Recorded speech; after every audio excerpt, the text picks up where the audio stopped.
Hey everybody, I'm coming to you with a little word about fences today and what they have to teach us about human existence.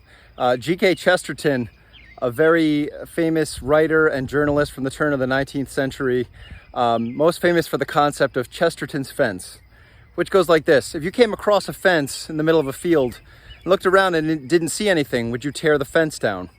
And Chesterton said we shouldn't. Don't tear the fence down until you at least understand why the fence is there. Because, you might be here next to a fence that's actually serving a purpose.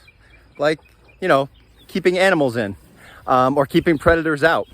And the same is true in terms of what it teaches us about human tradition and ancient human wisdom. Okay?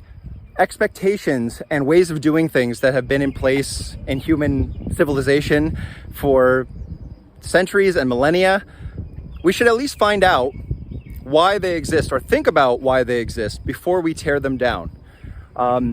Nowadays, people are doing away with things that have been human traditions and kicking them to the curb, just dismissing them as old-fashioned.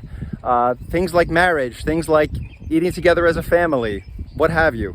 But before we do away with those things, we should at least ask, why are they here? Might they be good for us?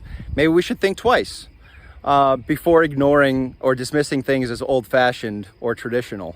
That doesn't mean that everything should be done just because that's, quote, the way we've always done it, or that's always the way it's been done. That's not a sufficient reason to keep doing things. But if something's been in place, a human tradition, a human institution, it's at least worth thinking about why it's there before we go a different direction. Because we don't want to let predators and beasts into our own lives, so to speak. And we want to contain everything that is good to contain, like these guys. All right. Hope y'all have a good day. Peace.